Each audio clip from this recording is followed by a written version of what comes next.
ಓಂ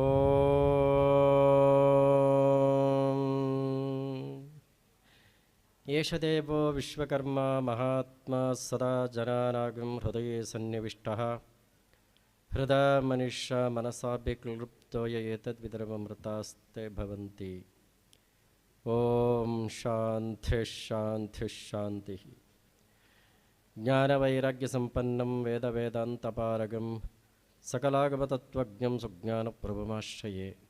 ಶ್ರೀ ಗುರುಭ್ಯೋ ನಮಃ. ಯಾವ ಪರಮ ಪವಿತ್ರವಾಗಿರ್ತಕ್ಕಂಥ ಜಗನ್ಮಾತೆ ಶಾರದಾಂಬೆಯ ಸನ್ನಿಧಿ, ಆದಿಶಂಕರಾಚಾರ್ಯರು ಪಾದಾರ್ಪಣ ಮಾಡಿ ಉಪಾಸಿಸಿರ್ತಕ್ಕಂಥ ಪವಿತ್ರ ನೆಲದಲ್ಲಿ ಈ ಒಂದು ಭವ್ಯವಾದಂಥ ಕ್ಷೇತ್ರ ಹರಿಹರಪುರ ಮಠ ಕ್ಷೇತ್ರ ಅತ್ಯಂತ ಭವ್ಯ ಮತ್ತು ದಿವ್ಯವಾಗಿ ನಮ್ಮೆದುರಿಗೆ ಕಾಣುತ್ತಾ ಇದೆ. ಬಹುಶಃ ಇಂಥ ಒಂದು ಭವ್ಯವಾದಂಥ ಕ್ಷೇತ್ರ ನಮ್ಮ ಪರಮ ಪೂಜ್ಯ ಶ್ರೀ ಶ್ರೀ ಆದಿ ಶಂಕರಾಚಾರ್ಯ ಸ್ವಯಂ ಪ್ರಕಾಶ ಸಚ್ಚಿದಾನಂದ ಮಹಾಸ್ವಾಮಿಗಳವರಿಂದ ನಿರ್ಮಾಣಗೊಂಡಿದೆ. ಈಗ ತಾನೇ ಆಶೀರ್ವಚನವನ್ನು ನೀಡಿದಂಥ ನಮ್ಮ ಅರಕಲಗೂಡಿನವರೇ ಆಗಿರ್ತಕ್ಕಂಥ ಶ್ರೀ ಶ್ರೀ ಮಲ್ಲಿಕಾರ್ಜುನ ಮಹಾಸ್ವಾಮಿಗಳವರಲ್ಲಿ ಹಾಗೂ ಇಲ್ಲಿ ಎಲ್ಲ ದೇವರ ಸನ್ನಿಧಿಯಲ್ಲಿಯೂ ಕೂಡ ಪ್ರಣಾಮಗಳನ್ನು ಸಲ್ಲಿಸುತ್ತಾ, ಬಂಧುಗಳೇ, ನಿಜವಾಗಲೂ ಕೂಡ ಪೂಜ್ಯರು ಬಹಳ ಅತ್ಯುತ್ತಮವಾಗಿರ್ತಕ್ಕಂಥ ಕಾರ್ಯಕ್ರಮವನ್ನು ಏರ್ಪಡಿಸಿದ್ದಾರೆ. ಅತ್ಯುತ್ತಮವಾದ ಕಾರ್ಯಕ್ರಮ, ಅತ್ಯುತ್ತಮವಾದಂಥ ಕ್ಷೇತ್ರದಲ್ಲಿ ನಡೆದಿರ್ತಕ್ಕಂಥದ್ದು ಅತ್ಯಂತ ಸಂಯೋಜನೆ ಅಂತಕ್ಕಂಥದ್ದಾಗಿ ನಾವಾದರೂ ಕೂಡ ಭಾವಿಸ್ತೇವೆ. ನಿಜವಾಗಲೂ ಮಹಾತ್ಮರು ಎಂಥ ಸಂದರ್ಭದಲ್ಲಿ ಬಂದು ಏನೇನನ್ನು ಮಾಡ್ತಾರೆ ಅಂತ ಹೇಳಲಿಕ್ಕೆ ಬರುವುದಿಲ್ಲ. ಈ ಸ್ಥಳದಲ್ಲಿ ಅಗತ್ಯರು ಬಂದು ಹೋಗಿದ್ದಾರೆ. ಅವರು ಬಂದ ಕಾಲದಲ್ಲಿ ಎಷ್ಟು ಜನ ಉದ್ಧಾರ ಆಗಿದ್ದಾರೋ, ಆದಿಶಂಕರಾಚಾರ್ಯರು ಬಂದಿದ್ದಾರೆ, ಅದೆಷ್ಟು ಜನ ಉದ್ಧಾರ ಆಗಿದ್ದಾರೋ. ಬಹುಶಃ ಅಂತಹದ್ದೇ ಒಂದು ಸಂದರ್ಭವನ್ನು ಇಟ್ಕೊಂಡು ಬಂದಿರತಕ್ಕಂಥ ಪ್ರಸ್ತುತ ಸಚ್ಚಿದಾನಂದ ಮಹಾಸ್ವಾಮಿಗಳವರು ಕೂಡ ಅಂತಹ ಒಂದು ಕ್ಷೇತ್ರದ ಅಭಿವೃದ್ಧಿ ಮತ್ತು ಜನಗಳ ಶ್ರೇಯಸ್ಸಿಗೆ ಕಾರಣರಾಗಿದ್ದಾರೆ ಅಂತ ಹೇಳಬೇಕಾಗ್ತದೆ. ಶಂಕರಾಚಾರ್ಯರು ಒಂದು ಕಡೆ ಒಂದು ಮಾತನ್ನು ಹೇಳ್ತಾರೆ, ಶಾಂತ ಮಹಂತೋ ನಿವಸಂತಿ ಸಂತಹ ವಸಂತಾವಲೋಕಹಿತಂ ಚರಂತಹ ತೀರ್ಣಾಹ ಭೀಮ ಭವಾರ್ಣವಂ ಅಹೇತುನ ಅನ್ಯಾನಪಿ ತಾರಯಂತಹ ಅಂತಕ್ಕಂಥ ಮಾತನ್ನು ವಿವೇಕ ಚೂಡಾಮಣಿಯಲ್ಲಿ ಹೇಳ್ತಾರೆ. ಎಂಥ ಮಾತದು! ಹೇಗೆ ಸಂತರು ಇಲ್ಲಿಗೆ ಬರ್ತಾರೆ ಅಂದರೆ, ಹೇಗೆ ಇರ್ತಾರೆ ಅಂದರೆ, ಶಾಂತ ಮಹಾಂತೋ ನಿವಸಂತಿ ಸಂತಹ. ಈಗ ತಾನೇ ಇಲ್ಲಿ ಭಕ್ತರೆಲ್ಲರೂ ಕೂಡ ಪೂಜ್ಯರನ್ನು ಕುರಿತು ಬಹಳ ಶ್ಲಾಘನೆಯನ್ನು ಮಾಡಿದ್ರಲ್ಲ. ಅವರಿಗೇನು ಬೇಡ, ಏನಿದ್ರೂ ಕ್ಷೇತ್ರಕ್ಕೆ ಮಾಡಿ, ಎಲ್ಲ ಭಕ್ತಾದಿಗಳಿಗೆ ಮಾಡಿ, ಜನಗಳಿಗೆ ಸೇವೆಯನ್ನು ಮಾಡಿ, ಅದಕ್ಕೆ ನನಗೆ ಅತ್ಯಂತ ಆನಂದ ಅಂತಕ್ಕಂಥ ಮಾತನ್ನು ವೇದಿಕೆಯಲ್ಲಿ ಬಂದಂಥ ಎಲ್ಲ ಗಣ್ಯರು ಕೂಡ ಅದನ್ನೇ ಹೇಳಿದ್ರು. ಹಾಗಾದರೆ ಅಂಥ ಮಹಾತ್ಮರು ಹೇಗಿರ್ತಾರೆ ಅಂತಂದರೆ, ಶಾಂತ ಮಹಾಂತೋ ನಿವಸಂತಿ ಸಂತಹ, ಶಾಂತರಾಗಿರ್ತಾರೆ. ಮಹಂತಹ, ಅತ್ಯಂತ ಉತ್ಕೃಷ್ಟವಾದಂಥ ಧ್ಯೇಯವನ್ನು ಇಟ್ಕೊಂಡಿರ್ತಾರೆ. ಹಾಗೆ ಅವರು ಇರ್ತಾರೆ. ಶಾಂತ ಮಹಂತೋ ನಿವಸಂತಿ ಸಂತಹ ವಸಂತಾವಲೋಕಹಿತಂ ಚರಂತಹ. ಯಾವಾಗ ಹೇಗೆ ಬರ್ತಾರೆ ಗೊತ್ತಾ? ವಸಂತಕಾಲ ಬಂದಂತೆ ಬರ್ತಾರೆ ಅಂತ ಹೇಳ್ತಾನೆ. ವಸಂತಾವಲೋಕಹಿತಂ ಚರಂತಹ. ವಸಂತಕಾಲ ಬಂದಾಗ ಎಲ್ಲರಿಗೆ ಆಪ್ಯಾಯಮಾನ ಆಗ್ತದಲ್ವಾ. ಮಳೆಗಾಲದಲ್ಲಿ ತೊಯ್ದು ಹೋಗಿ, ಬೇಸಿಗೆಯಲ್ಲಿ ಒಣಗಿ ಹೋಗಿ, ಚಳಿಗಾಲದಲ್ಲಿ ನಡುಗಿ ಹೋಗಿ, ಈ ಬೇಸಿಗೆಯಲ್ಲೂ ಕೂಡ ಇಷ್ಟೆಲ್ಲ ಪರಿತಾಪವನ್ನು ಹೊಂದಿದ ಮೇಲೆಯೂ ಕೂಡ ನಿನ್ನೆ ತಾನೇ ಬಂದಂಥ ಈ ಮಳೆ ವಸಂತ ಕಾಲವನ್ನು ಸ್ವಾಗತಿಸುತ್ತಾ ಇದೆಯೋ ಏನೋ ಅಂತ ಎಲ್ಲರಿಗೆ ಆಹ್ಲಾದ ಆಗಿದೆ ಅಲ್ವಾ. ಹಾಗೆ ಆ ಸಂತರು ಹೇಗೆ ಬರ್ತಾರೆ ಅಂತ ಅಂದರೆ, ವಸಂತ ಕಾಲ ಬಂದು ಎಲ್ಲರನ್ನ ಹೇಗೆ ತಣಿಸುತ್ತೋ ಹಾಗೆ ಬರ್ತಾರೆ ಅಂತಕ್ಕಂಥದ್ದನ್ನು ಹೇಳ್ತಾ ಇರ್ತಕ್ಕಂಥದ್ದನ್ನು ನಾವಿಲ್ಲಿ ಕೇಳಿದಾಗ ಅಂತಹ ಪುರುಷರೇ ಇಲ್ಲಿ ಬಂದಿದ್ದಾರೆ ಅಂತಕ್ಕಂಥದ್ದಾಗಿ ನಮ್ಮೆಲ್ಲರಿಗೆ ಅನ್ನಿಸ್ತದೆ ಬಂಧುಗಳೇ.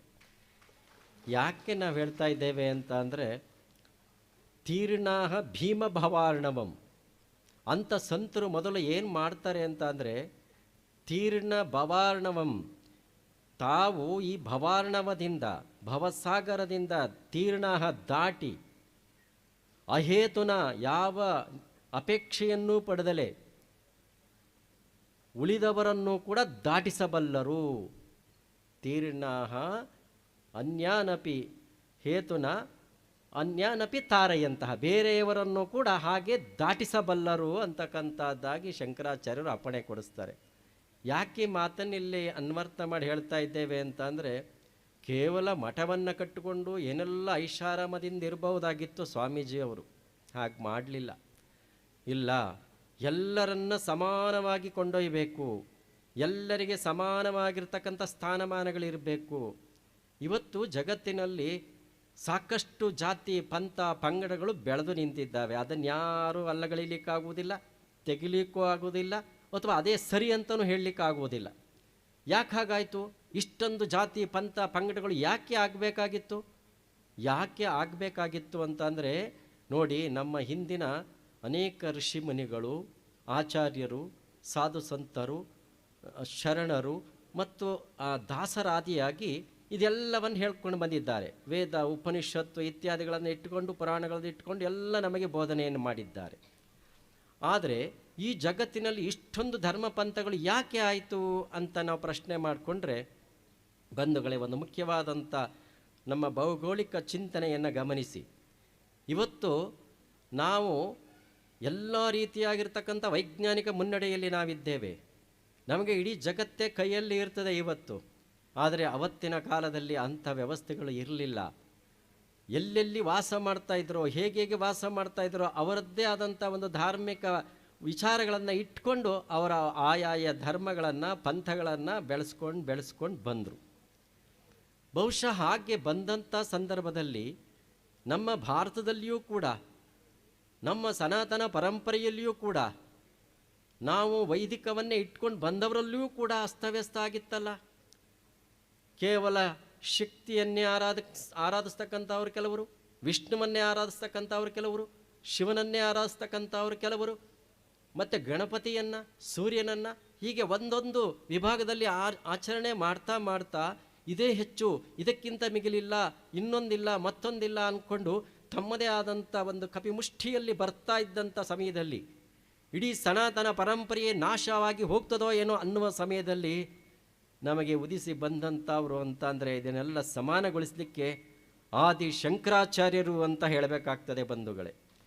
ಅವರು ಬಂದು ಇಲ್ಲಿರ್ತಕ್ಕಂಥ ಎಲ್ಲರನ್ನ ಸಮಾನವಾಗಿ ಕೊಂಡೊಯ್ಯಲಿಕ್ಕೋಸ್ಕರವಾಗಿಯೇ, ಯಾವ ದೇವರಲ್ಲಿ ಭೇದ ಇಲ್ಲ, ಪರಮಾತ್ಮ ಒಬ್ಬನೇ, ಸಾಕಾರಂ ಅನೃತಂ ವಿದ್ಧಿ ನಿರಾಕಾರಂತೂ ನಿಶ್ಚಲಂ ಅಂತಕ್ಕಂಥ ನಿರ್ದಿಷ್ಟವಾದಂಥ ಬೋಧನೆಯನ್ನು ಮಾಡಿ ಸಗುಣೋಪಾಸನೆಗೆ ಪಂಚಾಯತನವನ್ನು ಕೊಟ್ಟು, ಪ್ರಮುಖ ದೇವರುಗಳು ಇನ್ಯಾವುದು ಇಲ್ವಾ ಅಂತ ಕೇಳಬಾರ್ದು, ಪ್ರಮುಖ ದೇವರುಗಳನ್ನು ಕೊಟ್ಟರು ಪಂಚಾಯತನ ಅಂತ. ಆನಂತರ ಎಲ್ಲದರಲ್ಲಿ ಆ ನಿರಾಕಾರ ಪರಬ್ರಹ್ಮನನ್ನು ಅನುಸಂಧಾನ ಮಾಡ್ತಕ್ಕಂಥದ್ದಿದೆ ಅಂತಕ್ಕಂಥದ್ದನ್ನು ಹೇಳಿದ್ರು. ಹಾಗೆ ಅಂತಹ ಒಂದೊಂದು ಕಡೆಯಲ್ಲಿ ಒಂದೊಂದು ಜಾತಿ ಪಂಥ ಏನೇನೇ ಇರಲಿ, ಇವತ್ತು ನಾವು ಯಾವುದನ್ನೇ ಇಟ್ಕೊಂಡಿರಲಿ, ಹಿಂದೂ, ಮುಸ್ಲಿಮ್ಸ್, ಕ್ರೈಸ್ತ, ಬೌದ್ಧ, ಜೈನ, ಪಾರ್ಸಿ, ಸಿಖ್ ಇತ್ಯಾದಿ ಯಾವ ಧರ್ಮ ಪಂಥಗಳೇ ಇರಲಿ ಬಂಧುಗಳೇ, ಆದರೆ ನಾವಿವತ್ತು ಒಂದು ನಿರ್ಣಯವನ್ನು ತೆಗೆದುಕೊಳ್ಬೇಕು. ಒಂದು ಭಾವನೆಯನ್ನು ಇಟ್ಕೊಂಡಾಗ, ಇವತ್ತೇನು ಜಗತ್ತಿನಾದ್ಯಂತ ಧರ್ಮ ಸಂಘರ್ಷಗಳು ಎಷ್ಟೋ ನಡೀತಾ ಇದ್ದಾವೆ, ಅದನ್ನು ತಾಳ್ಮೆಯಿಂದ ಸಾಮರಸ್ಯ ಮಾಡಲಿಕ್ಕೆ ಕಷ್ಟ ಆಗ್ತಾ ಇದೆ ಅಲ್ವಾ. ಆದರೆ ಒಂದು ಸೂತ್ರವನ್ನು ನಾವು ಇಟ್ಕೊಳ್ಬೇಕಾಗ್ತದೆ.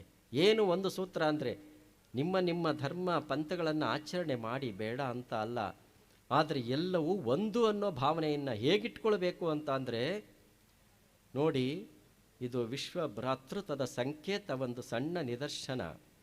ಇಲ್ಲಿ ಒಂದು ಜ್ಯೋತಿಯನ್ನು ಹಚ್ಚಿಟ್ಟಿದೆ ಅಂತ ಭಾವಿಸ್ಕೊಳ್ಳಿ. ಆ 10 ಕಡೆಗಳಿಂದ ಬಂದಂಥ ಪ್ರಾಜ್ಞರುಗಳು, ಆಚಾರ್ಯರುಗಳು, ಸಾಧು ಸಂತರು ಒಂದೊಂದು ರಂಧ್ರವನ್ನು ಮಾಡಿ ಎಲ್ಲರೂ ಕೂಡ ಅದನ್ನು ನೋಡಿ ಆನಂದಿಸಿದ್ರು. ಅವರ ಜೊತೆಯಲ್ಲಿ ಬಂದವರಿಗೆಲ್ಲ ತೋರಿಸಿ ಆನಂದಪಟ್ಟರು. ಇದೇ ಜಗತ್ತಿನ ಎಲ್ಲ ಧರ್ಮ ಪಂಥಗಳ ಸಾರ. ಆದರೆ ಒಂದನ್ನು ನಾವಿವತ್ತು ಗಮನದಲ್ಲಿ ಇಟ್ಕೊಳ್ಬೇಕು, ನಾವೇನಾದರೂ ಎಲ್ಲರೂ ಒಂದು ವಿಶ್ವ ಭ್ರಾತೃತ್ವವನ್ನು ಸಾಧಿಸಬೇಕು ಅಂತ ಅಂದರೆ ನಮ್ಮೆಲ್ಲರಲ್ಲಿ ಏನು ಬರಬೇಕು ಅಂತ ಅಂದರೆ, ಯಾವ ರಂಧ್ರದಿಂದಲೇ ನೋಡಿಕೊಳ್ಳಿ, ಅದರಲ್ಲಿ ನಂಬಿಕೆ ನಮಗಿದೆ ಅಲ್ವಾ. ಆದರೆ ಪಕ್ಕದ ರಂಧ್ರದಲ್ಲಿ ನೋಡ್ತಾ ಇರುವವರಿಗೆ ಅದು ಕಾಣಿಸ್ತಾ ಇಲ್ಲ, ಬೇರೆ ಕಾಣಿಸ್ತಾ ಇದೆ ಅಂತ ಏನಾದರೂ ಭಾವನೆ ಬಂದರೆ ಧರ್ಮ ಸಂಘರ್ಷ ಆಗ್ತದೆ ಬಂಧುಗಳೇ.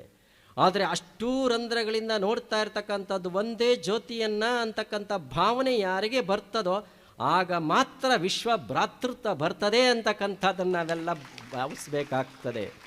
ಬಹುಶಃ ಅದನ್ನೇ ಮಾಡಲಿಕ್ಕೆ ಹೊರಟಿರ್ತಕ್ಕಂಥವ್ರು ನಮ್ಮ ಪೂಜ್ಯರು ಅಂತ ಹೇಳಲಿಕ್ಕೂ ಅಷ್ಟೇ ಸಂತೋಷ ಅನ್ನಿಸ್ತದೆ ಬಂಧುಗಳೇ. ಹಾಗಾಗಿ ಅಂತಹ ಒಂದು ಧ್ಯೇಯವನ್ನು ಇಟ್ಕೊಂಡು ಪೂಜ್ಯರು ಹೊರಟಿದ್ದಾರೆ. ಅವ್ರು ಹೇಳಿದ್ರು, ಸ್ವಾಮೀಜಿ 1:45 ಗಂಟೆಗೆ 3 ಜನನೂ ಆಶೀರ್ವಚನ ಮಾಡಿ ಮುಗಿಸ್ಬಿಡೋಣ ಅಂತ. ಆದರೆ ಈಗಾಗಲೇ 1:45 ಆಗಿದೆ. ಬಹುಶಃ ಮಧ್ಯಾಹ್ನದ ಪ್ರಸಾದ ಭೋಜನಕ್ಕೂ ಕೂಡ ಎಷ್ಟು ಜನಕ್ಕೆ ತೊಂದರೆ ಆಗ್ತದೋ ಗೊತ್ತಿಲ್ಲ. ಆದರೂ ಕೂಡ ತಾಯಂದ್ರೆ ಬಹಳ ಜನ ಬಂದಿದ್ದೀರಿ. ತಾವೆಲ್ಲರೂ ಕೂಡ ದೇವಿಯನ್ನು ಅತ್ಯಂತ ಮನಸಾರೆ ಸ್ಮರಿಸಿ ಅಲ್ಲಿ ಕುಂಕುಮಾರ್ಚನೆಯನ್ನು ಮಾಡಿದ್ದೀರಿ. ಆದಿಶಕ್ತಿ ಜಗತ್ತಿನ ಏಕೈಕ ಮಾತೆ ಅಂತಕ್ಕಂಥದ್ದಾಗಿ ಆರಾಧಿಸ್ತೇವೆ. ಆ ಆದಿಶಕ್ತಿಯನ್ನು ಕೇವಲ ನಮಗೆ ಮಾತ್ರ ಅನುಗ್ರಹ ನೀಡ್ತಕ್ಕಂಥವಳು ಅಂತ ನಾವು ಆರಾಧಿಸುವುದಿಲ್ಲ. ನಮ್ಮ ಹಿರಿಯರು ಹೇಗೆ ಆರಾಧಿಸಿದ್ರು ಅಂತಂದರೆ, ದೇವತೆಗಳಿಗೂ ತನಿಯಾಂ ಸುಂ ಪಾಂ ಸುಂ ತವ ಚರಣ ಪಂಕೀರುಹುಭವಂ ವಿರಂಚಿಹಿ ಸಂಚಿನ್ವನ್ ವಿರಚಯತಿ ಲೋಕಾನ ವಿಕಲಂ. ಸೃಷ್ಟಿಕರ್ತನಾಗಿರ್ತಕ್ಕಂಥ ಬ್ರಹ್ಮ, ಸ್ಥಿತಿಕರ್ತನಾಗಿರ್ತಕ್ಕಂಥ ವಿಷ್ಣು, ಲಯಕರ್ತನಾಗಿರ್ತಕ್ಕಂಥ ಶಿವ, ಈ ತ್ರಿಮೂರ್ತಿಗಳಿಗೂ ಕೂಡ ಹೇಗೆ ಶಕ್ತಿಯನ್ನು ತುಂಬಿದ್ದಾಳೆ, ಆ ತ್ರಿಮೂರ್ತಿಗಳು ಕೂಡ ಹೇಗೆ ಆಕೆಯನ್ನು ಆಶ್ರಯಿಸಿದ್ದಾರೆ ಅಂತಕ್ಕಂಥದ್ದನ್ನು ಇಲ್ಲಿ ಹೇಳಲ್ಪಟ್ಟಿದೆ ಆಚಾರ್ಯರ ಮುಖಾಂತರ. ಬ್ರಹ್ಮ ಸೃಷ್ಟಿಕರ್ತ, ಇಷ್ಟೆಲ್ಲ ಸೃಷ್ಟಿ ಮಾಡಿದ್ದಾನೆ. ಎಷ್ಟು ಚಿತ್ರ ವಿಚಿತ್ರ ಸೃಷ್ಟಿ. ಇಷ್ಟೊಂದು ಜನ ನಾವಿಲ್ಲಿ ಉಪಸ್ಥಿತರಿದ್ದೇವೆ, ಒಬ್ಬರಂತೆ ಒಬ್ಬಲಿಲ್ಲ ಇಲ್ಲ. ನೋಡ್ಕೊಳ್ಳಿ, ಇದ್ದೇವಾ? ಇಲ್ಲ. ಭೂಮಿಯ ಮೇಲೆ 100 ಕೋಟಿ ಜೀವಿಗಳ ಮನುಷ್ಯರು ವಾಸ ಮಾಡ್ತಾ ಇದ್ದೇವೆ, ಒಬ್ಬರಂತೆ ಒಬ್ಬರಿಲ್ಲ. ನಮ್ಮ ಜೊತೆಯಲ್ಲಿ 100 ಕೋಟಿ ಪ್ರಾಣಿ ಪಕ್ಷಿ ಕ್ರಿಮಿಕೀಟಾದಿಗಳು ವಾಸ ಮಾಡ್ತಾ ಇದ್ದೇವೆ, ಒಂದರಂತೆ ಒಂದಿಲ್ಲ. ಸಸ್ಯವರ್ಗ, ವೃಕ್ಷವರ್ಗ, ಜಲಚರ ವರ್ಗಗಳು, ಅನೇಕ ಸೃಷ್ಟಿಯನ್ನು ನಾವು ನೋಡ್ತಾ ಇದ್ದೇವಲ್ಲ. ಆ ಸೃಷ್ಟಿಯನ್ನು ಮಾಡಲಿಕ್ಕೆ ಬ್ರಹ್ಮನಿಗೆ ಶಕ್ತಿ ಎಲ್ಲಿಂದ ಬಂತು ಅಂತ ಅಂದರೆ, ತನಿಯಾಂ ಸುಂ ಪಾಂ ಸುಂ ತವ ಚರಣ ಪಂಕೀರುಹಭವಂ ವಿರಂಚಿಹಿ ಸಂಚಿನ್ವನ್ ವಿರಚಯತಿ ಲೋಕಾನ ವಿಕಲಂ. ಆ ಸೃಷ್ಟಿಕರ್ತನಾಗಿರ್ತಕ್ಕಂಥ ಬ್ರಹ್ಮ ಆ ಆದಿಶಕ್ತಿಯ ಪದಕಮಲದ ಒಂದು ಧೂಳಿಯನ್ನು ತೆಗೆದುಕೊಂಡು ಅದರ ಅಂಶದ ಬಲದಿಂದ ಇಷ್ಟೆಲ್ಲ ಸೃಷ್ಟಿ ಮಾಡಿದ್ದಾನೆ ಅಂತಕ್ಕಂಥದ್ದಾಗಿ ಎಂಥ ಸುಂದರ ಉಪಮೇಯವನ್ನು ಕೊಟ್ಟು ಹೇಳಿದ್ದಾರೆ ಆಚಾರ್ಯರು. ಎರಡನೇದು ಹೇಳ್ತಾರೆ, ವಹತ್ಯೇನಂ ಶೌರಿ ಕಥಮಪಿ ಸಹಸ್ರೇಣ ಶಿರಸ. ಸೃಷ್ಟಿ ಮಾಡಿದ ಮೇಲೆ ಸ್ಥಿತಿಕರ್ತ ಕಾಪಾಡಬೇಕಲ್ಲ, ಅವನು ಹೇಗೆ ಆಕೆಯನ್ನು ಸ್ಮರಿಸಿ ಕಾಪಾಡ್ತಾ ಇದ್ದಾನೆ ಅಂತಂದರೆ, ವಹತ್ಯೇನಂ ಶೌರಿ ಕಥಮಪಿ ಸಹಸ್ರೇಣ ಶಿರಸ. ಆದಿಶೇಷನ ಮೇಲೆ ವಿಷ್ಣು ಮಲಗಿದ್ದಾನೆ, ಸಹಸ್ರ ಶಿರಸ್ಸು, ಅವನ ಶಿರಸ್ಸಿನ ಮೇಲೆ ಈ ಭೂಮಿ ಇದೆ. ಅಂದರೆ ಅರ್ಥ ಏನು ಅಂತಂದರೆ, ನಿರಂತರವಾಗಿ ಈ ಸೃಷ್ಟಿಯನ್ನು ಮಾಡಿ ಬಿಟ್ಟ ಮೇಲೆ ಸ್ಥಿತಿಯನ್ನು ಮಾಡ್ತಾ ಇರತಕ್ಕಂಥ ಆ ಮಹಾವಿಷ್ಣು ಆಕೆಯ ಪದಕಮಲದ ಒಂದು ಧೂಳಿಯಿಂದ ಸೃಷ್ಟಿಯಾಗಿರ್ತಕ್ಕಂಥ ಆ ಭೂಮಿಯನ್ನು ತನ್ನ ಶಿರಸ್ಸಿನ ಮೇಲೆ ಹೊತ್ತು ಗೌರವಾರ್ಥವಾಗಿ ಸದಾಕಾಲದಲ್ಲಿ ಸ್ಥಿತಿ ಕಾರ್ಯವನ್ನು ಮಾಡ್ತಾ ಇದ್ದಾನೆ ಅಂತ ವರ್ಣಿಸಿದ್ದಾರೆ. ಇನ್ನು ಶಿವ ಲಯ ಕಾರ್ಯ ಹೇಗೆ ಮಾಡ್ತಿದ್ದಾನೆ ಅಂತಂದರೆ, ಹರಹ ಸಂಕ್ಷುಬ್ಧ್ಯೈನಂ ಭಜತಿ ಬಸಿತೋದ್ಧೋಲನ ವಿಧಿಂ.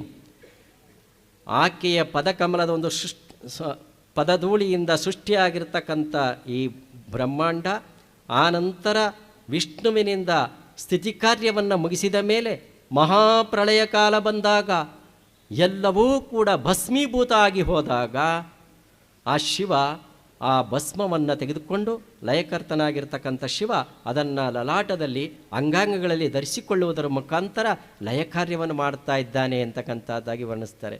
ಯಾಕೆ ಹೇಳಿದ್ವಿ ಅಂದರೆ, ತಾಯಂದರು ನೀವೆಲ್ಲ ಭಾಳ ಶ್ರದ್ಧೆಯಿಂದ ದೇವಿಯನ್ನು ಆರಾಧಿಸಿದ್ರಲ್ಲ, ಆಕೆಯ ಮಹತ್ವ ಎಷ್ಟಿದೆ ಅಂತಕ್ಕಂಥದ್ದನ್ನು ನಿಮ್ಮ ಗಮನಕ್ಕೆ ತಂದ್ವಿ ಅಷ್ಟೇ. ಬಂಧುಗಳೇ, ನಿಜವಾಗಲೂ ಕೂಡ ಉತ್ತಮವಾದಂಥ ಕಾರ್ಯಕ್ರಮ. ನಮಗೆ 15 ವರ್ಷಗಳ ಹಿಂದೆ ನಾವಿಲ್ಲಿ ಒಮ್ಮೆ ಬಂದಿದ್ವಿ. ಆಗ ಸ್ವಾಮೀಜಿಯವರನ್ನು ನಾವು ಭೇಟಿ ಮಾಡಿದ್ವಿ. ಒಂದು ಸಣ್ಣ ಹೆಂಚಿನ ಮನೆ ಇತ್ತು, ಅಲ್ಲೇ ಭೇಟಿ ಮಾಡಿದ್ವಿ. ಇಲ್ಲಿ ನರಸಿಂಹಸ್ವಾಮಿಯ ಗುಡಿ, ಅದನ್ನು ನೋಡಿದ್ವಿ. ಹಂಚಿನ ಗುಡಿಯಲ್ಲಿಯೇ ಅದು ಕೂಡ ಇತ್ತು. ಆದರೆ ಇವತ್ತು ಬಂದು ನೋಡುವಾಗ ಆಗತಾನೆ ಯಾರೋ ಹೇಳಿದ್ರು, ನಾನಿಲ್ಲಿ ಬಂದಾಗ ವೈಕುಂಠಕ್ಕೆ ಬಂದಂತಾಗಿದೆ ಅಂತಕ್ಕಂಥದ್ದಾಗಿ ಹೇಳಿದ್ರು ಅಂತ. ಅದು 100ಕ್ಕೆ 100 ಸತ್ಯ ಅಂತ ಹೇಳಲಿಕ್ಕೆ ಬಹಳ ಸಂತೋಷ ಅನ್ನಿಸ್ತದೆ. ಭವ್ಯವಾಗಿರ್ತಕ್ಕಂಥ ಶಿಲ್ಪ. ಯಾಕೆ ಈ ಶಿಲ್ಪದ ಬಗ್ಗೆ ಹೇಳ್ತೇವೆ ಅಂತ ಅಂದರೆ, ಶಿಲ್ಪವನ್ನು ಎಲ್ಲರೂ ಕೂಡ ಗೌರವಿಸಿದ್ದಾರೆ. ಶ್ರೀಕೃಷ್ಣ ಪರಮಾತ್ಮ ದ್ವಾರಕೆಯನ್ನು ನಿರ್ಮಾಣ ಮಾಡುವಾಗ ಆ ವಿಶ್ವಕರ್ಮನ ಸ್ತೋತ್ರ ಮಾಡಿ ದ್ವಾರಕೆಯನ್ನು ನಿರ್ಮಾಣ ಮಾಡಿಕೊಡು ಅಂತ ಕೇಳ್ತಾನಂತೆ. ಆ ಪರಬ್ರಹ್ಮ ವಿಶ್ವಕರ್ಮ ಬೇರೆ, ದೇವಶಿಲ್ಪಿ ವಿಶ್ವಕರ್ಮರು ಭಾಳಷ್ಟು ಜನ ಬಂದು ಹೋಗ್ತಾರೆ ಪುರಾಣಗಳಲ್ಲಿ, ಮಹಾಕಾವ್ಯಗಳಲ್ಲಿ ಬೇರೆ. ಆ ನಿರಾಕಾರ ಪರಮಾತ್ಮನನ್ನು ನಾವು ಅವನನ್ನು ವಿಶ್ವತ ಚಕ್ಷುರುತ ವಿಶ್ವತೋ ಮುಖೋ ವಿಶ್ವತೋ ಹಸ್ತ ಉತ ವಿಶ್ವತ ಸ್ಪಾತ್ ಸಂಬಾಹುಭ್ಯಾಂ ನಮತಿ ಸಂಪತತ್ರೈಧ್ಯಾವಾ ಪೃಥ್ವೀ ಜನಯನ್ ದೇವ ಏಕಃ ಅಂತ ಆ ನಿರಾಕಾರ ಪರಮಾತ್ಮನನ್ನು ಪ್ರಾರ್ಥನೆ ಮಾಡ್ತೇವಲ್ಲ, ಅವನನ್ನು ಕೃಷ್ಣ ಪರಮಾತ್ಮ ಪ್ರಾರ್ಥನೆ ಮಾಡ್ತಾನೆ. ಹೇಗೆ ಮಾಡ್ತಾನೆ, ಶಿಲ್ಪವನ್ನು ಕುರಿತು ಏನು ಹೇಳ್ತಾನೆ ಅಂತಂದರೆ, ಇದೊಂದೇ ಮಾತು ಹೇಳಿ ನಮ್ಮ ಆಶೀರ್ವಚನ ಮುಗಿಸ್ಬಿಡ್ತೀವಿ. ದಿವಿ ಭುವ್ಯ ಅಂತರಿಕ್ಷೇವ ಪಾತಾಲೇವಾಪಿ ಸರ್ವಶಃ ಯತ್ಕಿಂಚಿತ್ ಶಿಲ್ಪಿನಾಂ ಶಿಲ್ಪಂ ತತ್ ಪ್ರವರ್ತಕ ತೇ ನಮಃ ಅಂತ ಪ್ರಾರ್ಥನೆ ಮಾಡ್ತಾನೆ ಶ್ರೀಕೃಷ್ಣ ಪರಮಾತ್ಮ. ದಿವಿ ಭುವ್ಯ ಅಂತರಿಕ್ಷೇವ ಪಾತಾಲೇವಾಪಿ ಸರ್ವಶಃ, ದೇವಲೋಕ ಭೂಲೋಕ ಪಾತಾಳ ಲೋಕಗಳೇ ಮೊದಲಾಗಿರ್ತಕ್ಕಂಥ ಸಮಸ್ತ ಲೋಕಗಳಲ್ಲಿ ಯತ್ಕಿಂಚಿತ್ ಶಿಲ್ಪಿನಾಂ ಶಿಲ್ಪಂ, ಎಲ್ಲಾದರೂ ಕೂಡ ಕಿಂಚಿತ್ ಶಿಲ್ಪಿಯಿಂದ ನಿರ್ಮಾಣ ಆಗಿರ್ತಕ್ಕಂಥ ಶಿಲ್ಪ ಇದೆ ಅಂದರೆ ತತ್ ಪ್ರವರ್ತಕ ತೇ ನಮಃ, ಅದಕ್ಕೆ ನನ್ನ ನಮಸ್ಕಾರ, ಅದಕ್ಕೆ ಪ್ರೇರಕನಾದವನಿಗೂ ನನ್ನ ನಮಸ್ಕಾರ ಅಂತ ಕೃಷ್ಣ ಪರಮಾತ್ಮ ಹೇಳ್ತಾನೆ. ಅಂಥ ಪ್ರೇರಕರಾದಂಥ ಅವರು ಪೂಜ್ಯ ಶ್ರೀಗಳವರು ಅಂತ ಹೇಳಲಿಕ್ಕೆ ನಮಗೆ ಬಹಳ ಸಂತೋಷ ಅನ್ನಿಸ್ತದೆ. ಹಾಗಾಗಿ ಇಂಥ ಭವ್ಯವಾಗಿರ್ತಕ್ಕಂಥ ದೇವಾಲಯ, ಸ್ತಂಭಸ್ಥ ನರಸಿಂಹಸ್ವಾಮಿ ಅಂತ ನಾವು ಪುರಾಣಗಳಲ್ಲಿ ಕೇಳ್ಕೊಂಡಿದ್ವಿ ಅಷ್ಟೇ. ನಿಜವಾಗಿರ್ತಕ್ಕಂಥ ದೇವಾಲಯಗಳನ್ನು ಎಲ್ಲೂ ನೋಡಲೇ ಇಲ್ಲ. ನರಸಿಂಹಸ್ವಾಮಿ ದೇವಸ್ಥಾನಗಳು ಭಾಳಷ್ಟಿದ್ದಾವೆ. ಲಕ್ಷ್ಮೀ ನರಸಿಂಹಸ್ವಾಮಿ ದೇವಸ್ಥಾನಗಳಲ್ಲಿ ಎಷ್ಟೋ ನೋಡಿದ್ದೇವೆ. ಯೋಗ ನರಸಿಂಹಸ್ವಾಮಿ ಇರಬಹುದು, ಲಕ್ಷ್ಮೀ ನರಸಿಂಹಸ್ವಾಮಿ ದೇವಸ್ಥಾನ ಅಂತ ಭಾಳಷ್ಟಿದ್ದಾವೆ. ಆದರೆ ಆ ನಮ್ಮ ಹಿನ್ನೆಲೆಗೆ ಅನುಗುಣವಾಗಿ ಸ್ತಂಭಸ್ಥ ನರಸಿಂಹಸ್ವಾಮಿ ಅಂತ ಎಲ್ಲಾದರೂ ಇದ್ದರೆ ಈ ಹರಿಹರಪುರ ಮಠದಲ್ಲಿ ಮಾತ್ರ ಅಂತ ಹೇಳಲಿಕ್ಕೆ ಬಹಳ ಸಂತೋಷ ಅನ್ನಿಸ್ತದೆ. ಅದನ್ನು ವಿದ್ಯುಕ್ತವಾಗಿರ್ತಕ್ಕಂಥ ರೀತಿಯಲ್ಲಿ ಪ್ರತಿಷ್ಠಾಪನೆ ಮಾಡಿದ್ದಾರೆ ಬಂಧುಗಳೇ. ಹಾಗಾಗಿ ಆ ಮಾರುತಿಯನ್ನು ನೋಡಿದಾಗ ಬಹಳ ಆನಂದ ಆಗ್ತದೆ. ಆದರೂ ಹೇಳಲಿಕ್ಕೆ ಸಮಯ ಇಲ್ಲ ಬಂಧುಗಳೇ. ಇದುವರೆಗೆ ತಾವೆಲ್ಲರೂ ಕೂಡ ಅತ್ಯಂತ ಶಾಂತಚಿತ್ತರಾಗಿ ಕುಳಿತು ಕೆಲವು ಸಂದೇಶಗಳನ್ನು ಆಲಿಸಿದ್ದಕ್ಕೆ ನಿಮ್ಮೆಲ್ಲರಿಗೆ ಅದಯಾಮ ಏನಾಗಿರ್ತಕ್ಕಂಥ ಪರಮಾತ್ಮನು ಸಕಲ ಸನ್ಮಂಗಳಗಳನ್ನು ಉಂಟು ಮಾಡಲಿ ಅಂತ ಪ್ರಾರ್ಥಿಸಿ ಹರಿಸಿನ ಮಾತು ಮುಗಿಸ್ತೇವೆ. ಶುಭಂಭಯ.